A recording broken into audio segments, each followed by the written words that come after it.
നമസ്കാരം. കുറച്ച് ദിവസം മുന്നേ ഒരു പേഷ്യൻ്റ് എന്നെ കാണാൻ വന്ന സമയത്ത് എന്നോട് പറഞ്ഞൊരു പ്രശ്നമാണ്, ഡോക്ടറെ എനിക്ക് എഴുതാൻ പോലും പറ്റുന്നില്ല. കോളേജിൽ പഠിക്കുന്നൊരു കുട്ടിയാണ്, എനിക്ക് നോട്ട്സ് എഴുതാൻ പോലും പറ്റുന്നില്ല. അപ്പോഴേക്കും പെന്ന് കയ്യിൽ നിന്ന് സ്ലിപ്പായിട്ട് പോവുകയാണ്. ഞാൻ ചോദിച്ചു, എന്താ വിറയലിൻ്റെ പ്രശ്നമാണോ മറ്റെന്തെങ്കിലും രോഗങ്ങളാണോ എന്ന് അറിയാൻ വേണ്ടി ചോദിച്ചപ്പോൾ പറഞ്ഞു, ഇതൊന്നുമല്ല എൻ്റെ പ്രശ്നം, ഞാൻ അമിതമായിട്ട് വിയർക്കുന്ന പ്രശ്നമാണ് എനിക്കുള്ളത്.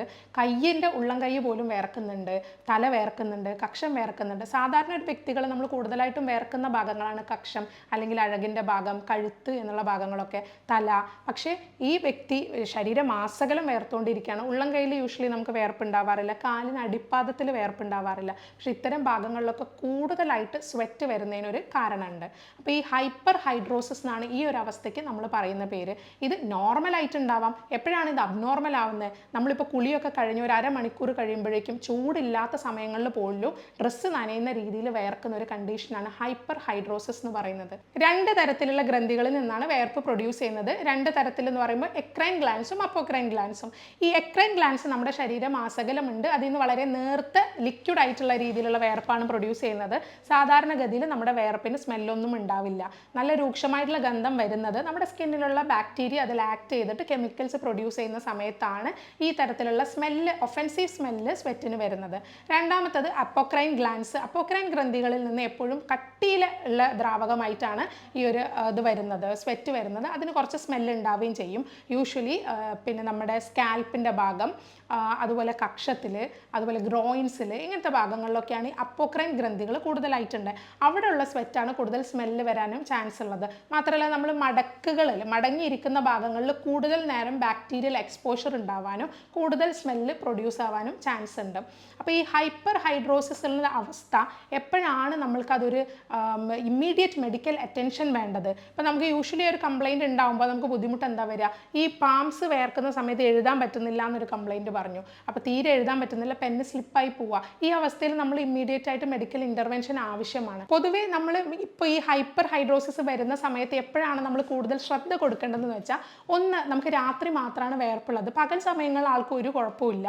അപ്പോൾ രാത്രി ആകുമ്പോൾ വിയർപ്പ് വരുന്നതിനൊരു സാഹചര്യം, ഇപ്പം നമുക്ക് മലേറിയ, ട്യൂബർകുലോസിസ് പോലുള്ള രോഗങ്ങൾ, വൈറലായിട്ടുള്ള രോഗങ്ങളോ മറ്റ് രോഗങ്ങളോ എന്തെങ്കിലും ഉണ്ടെന്നുണ്ടെങ്കിൽ രാത്രി മാത്രം വിയർക്കാനുള്ള ചാൻസ് കൂടുതലാണ്.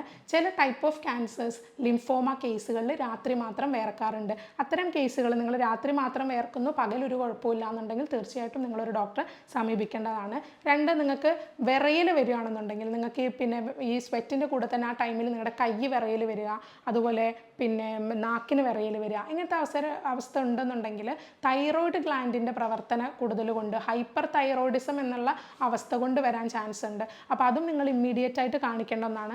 മറ്റൊന്നാണ് ഷുഗർ പേഷ്യൻസിന് വരുന്ന ഒരു എക്സസീവ് സ്വെറ്റ് എന്ന് പറയുന്നത്. ഡയബറ്റിസ് ഉള്ള ആൾക്കാരിൽ സ്വെറ്റ് കൂടുതലാവാൻ ചാൻസ് ഉണ്ട്. ഡയബറ്റിസ് ഉണ്ടോ എന്ന് ഉറപ്പ് വരുത്താം. Usually thyroid, hyper thyroidism, sugar കുറയുന്ന അവസ്ഥ, ഇത്തരം കേസുകളിലൊക്കെ കൂടുതൽ വിയർക്കാറുണ്ട്. അതുപോലെ വിയർക്കുന്ന സമയത്ത് നിങ്ങൾക്ക് അതിനോടൊപ്പം തന്നെ നെഞ്ചുവേദന അനുഭവപ്പെടുകയാണ്, നെഞ്ച് ഇടിപ്പ് കൂടുതൽ അനുഭവപ്പെടുകയാണ്.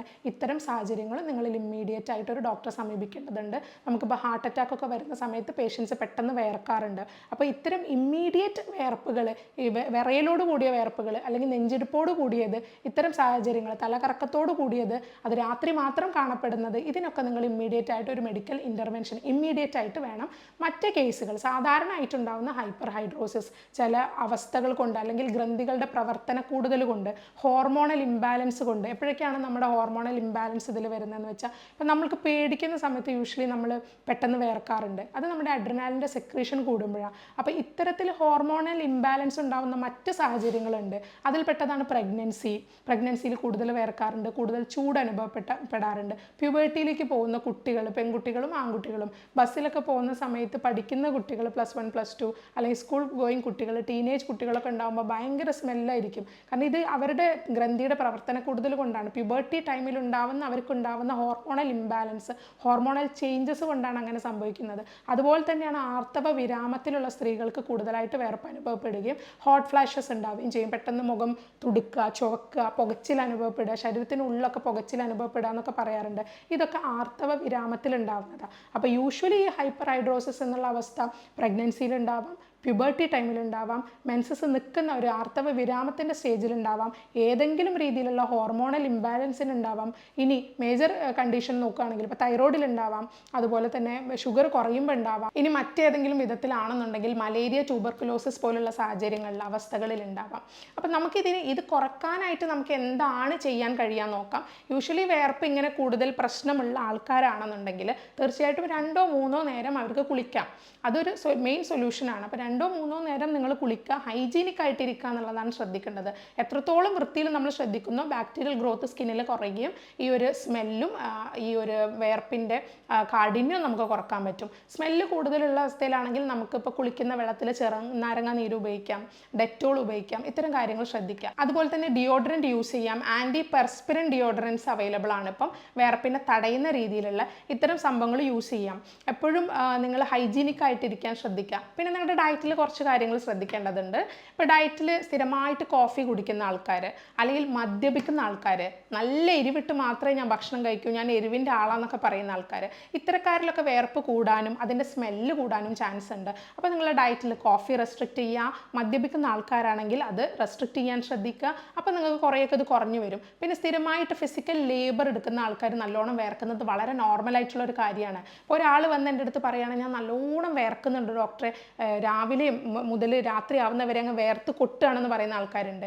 അപ്പോൾ ഇവർ വല്ല പിന്നെ ചുമട് തൊഴിലാളികളോ അല്ലെങ്കിൽ പുറത്തെന്തെങ്കിലും പണികൾ എടുക്കുന്ന ആൾക്കാരാണ്, ഫിസിക്കലി സ്ട്രെയിൻ ചെയ്യുന്ന ആൾക്കാരാണ് ഈ വേർക്കുന്നതെന്ന് പറയുമ്പോൾ അത് വളരെ നോർമലാണ്. പക്ഷേ നിങ്ങൾ രാവിലെ ഒരു വൈറ്റ് കോളർ ജോബിന് പോകുന്ന ഒരാളാണ്, നിങ്ങൾ എ സിക്കകത്താണ് ഇരിക്കുന്നത്, രാവിലെ തൊട്ട് ഈവനിങ് വരെ നിങ്ങൾ വേർക്കുകയാണെന്ന് പറയുമ്പോൾ അവിടെ ഒരു അബ്നോർമാലിറ്റി ഉണ്ട്. അപ്പോൾ ഇത് നിങ്ങൾ തിരിച്ചറിയണം. എപ്പോൾ വേർക്കാം, നമ്മളിപ്പോൾ നല്ലോണം എക്സസൈസ് ചെയ്യുന്ന സമയത്ത് നമ്മൾ വേർക്കും, പക്ഷേ വെറുതെ ഇരിക്കുമ്പോൾ വേർക്കുമ്പോഴാണ് ഈ പ്രശ്നങ്ങൾ വരുന്നത്. അപ്പോൾ എപ്പോഴും നിങ്ങളുടെ ഡയറ്റിൽ കഫീൻ റെസ്ട്രിക്റ്റ് ചെയ്യുക, ആൽക്കഹോൾ റെസ്ട്രിക്റ്റ് ചെയ്യുക, ഓവർ സ്പൈസി, ഓവർ സോൾട്ടി ഫുഡുകൾ നിങ്ങൾ ഡയറ്റിൽ കുറക്കുക. എപ്പോഴും ഹൈഡ്രേഷൻ വളരെ ഇമ്പോർട്ടൻ്റ് ആണ്. ധാരാളം വെള്ളം കുടിക്കുന്നതിലൂടെ നിങ്ങൾക്ക് നിങ്ങളുടെ വേർപ്പിൻ്റെ സ്മെല്ല്, ഒഫൻസീവ്നെസ് കുറക്കാൻ സാധിക്കും. അപ്പം നല്ലോണം നിങ്ങളുടെ ഡയറ്റിൽ വെള്ളം ഉൾപ്പെടുത്തുക, വെള്ളം കുടിക്കാൻ മറക്കരുത്. അതുപോലെ ഒഴിവാക്കേണ്ടതാണ് നിങ്ങളുടെ ഡയറ്റിൽ ഒനിയൻ, പിന്നെ അതുപോലെ വെളുത്തുള്ളി പോലുള്ള സാധനങ്ങൾ നിങ്ങളുടെ ഡയറ്റിൽ നിങ്ങൾ മാക്സിമം റെസ്ട്രിക്റ്റ് ചെയ്യാൻ നോക്കുക. അത്തരം സംഭവങ്ങൾ വേർപ്പിൻ്റെ ഗന്ധം വർദ്ധിപ്പിക്കുകയേ ചെയ്യുള്ളൂ. ഇനി ഇതിന് പരിഹാരമുണ്ട്. ഇപ്പം നിങ്ങൾ ഈ പറയുന്നത് ഇതിപ്പോൾ ഒരു രോഗമാണോ, ഇത് പറയേണ്ട ആവശ്യമുണ്ടോ? ഞാൻ നേരത്തെ പറഞ്ഞല്ലോ, ഒരു 5 കണ്ടീഷൻസ് ഞാൻ പറഞ്ഞല്ലോ, വിറയിൽ വരുന്നതും രാത്രി മാത്രം വേർക്കുന്നതും, അത്തരം കണ്ടീഷൻസൊക്കെ ഇമ്മീഡിയറ്റ് ആയിട്ട് നിങ്ങൾ കാണിക്കണം. ഇനി അതുമല്ല, നിങ്ങൾക്ക് വെറുതെ വേർത്തുകൊണ്ടിരിക്കുകയാണെങ്കിലും നിങ്ങൾക്ക് ഡോക്ടറെ കാണിക്കാം. ഇതൊരു രോഗാവസ്ഥ തന്നെയാണ്, ഇത് പറയാൻ മടിക്കേണ്ട ആവശ്യമൊന്നുമില്ല. അപ്പം നിങ്ങൾക്ക് ഹോമിയോപ്പതിയിലാണെങ്കിൽ നിങ്ങൾക്ക് സപ്പോർട്ടീവ് ട്രീറ്റ്മെൻറ്റ് അവൈലബിൾ ആണ്. നമ്മളെപ്പോഴും ഒരു ക്യാരക്ടറിസ്റ്റിക് സിംറ്റം എടുത്തിട്ടാണ് പേഷ്യൻറ്റിന് മെഡിസിൻ സെലക്ട് ചെയ്യുന്നത്. എപ്പോഴും നോക്കിയാലും ഒരേ കണ്ടീഷനുമായിട്ട് വരുന്ന 2 വ്യക്തികൾക്ക് ഒരേ മരുന്നല്ല കൊടുക്കുന്നത്. ഇൻഡിവിജ്വലൈസ്ഡ് പ്രോട്ടോക്കോളാണ്. മാത്രമല്ല ജർമ്മൻ പൊട്ടൻസി മെഡിസിനുകൾ ഉപയോഗിച്ചിട്ടാണ് ഇവിടെ നമ്മൾ ട്രീറ്റ്മെൻറ്റ് ചെയ്യുന്നത്. നിങ്ങൾക്ക് പെട്ടെന്ന് തന്നെ റിസൾട്ട് കിട്ടുകയും ചെയ്യും. ഇനി നിങ്ങൾ ഇപ്പോൾ ബുദ്ധിമുട്ടുന്ന ആളാണ്, ഇപ്പോൾ പുറത്തൊക്കെ പോകാൻ മടിയാണെങ്കിൽ ഒരു കണ്ടീഷൻ കൊണ്ട് സ്പ്രേയും മറ്റു കാര്യങ്ങളൊക്കെ ഉപയോഗിച്ചാലും നിൽക്കുന്നില്ല ഡോക്ടറെ, ഡ്രസ്സെല്ലാം പെട്ടെന്ന് മുഷിഞ്ഞു പോവുകയാണെന്നൊക്കെ പറയുന്നവരുണ്ട്. അപ്പോൾ ഈ കണ്ടീഷനൊക്കെ നിങ്ങൾക്കൊരു ശാശ്വതമായിട്ടുള്ള റിലീഫ് ഹോമിയോപ്പതിയിലൂടെ അവൈലബിൾ ആണ്. AI ടെക്നോളജി ഉപയോഗിച്ചിട്ടാണ് നമ്മളിവിടെ ഡയഗ്നോസിസും അതുപോലെ തന്നെ ട്രീറ്റ്മെൻറ്റ് പ്രോട്ടോക്കോളും പേഷ്യൻസിന് സെലക്ട് ചെയ്യുന്നത്. ഈ കണ്ടീഷൻ പറയാൻ മടിക്കേണ്ട ഒരു അവസ്ഥയൊന്നുമല്ല. നിങ്ങൾക്ക് തീർച്ചയായിട്ടും ഇതിന് ട്രീറ്റ്മെൻറ്റ് അവൈലബിൾ ആണ്. ഈ അവസ്ഥയിലൂടെ കടന്നു പോകുന്നവർ ഈ വീഡിയോ കാണുന്നുണ്ടെങ്കിൽ തീർച്ചയായിട്ടും നിങ്ങൾ നിങ്ങളുടെ സംശയങ്ങളും മറ്റു ബുദ്ധിമുട്ടുകളും കമൻറ്റിൽ രേഖപ്പെടുത്താവുന്നതാണ്. ഞാൻ ഫ്രീ ആവുന്ന നേരത്ത് നിങ്ങൾക്ക് മറുപടി തരുന്നതായിരിക്കും. നന്ദി. ഞാൻ doctor Jobithapshan, doctor Basil's homoeo hospital, Pandikkad, Malappuram ജില്ല.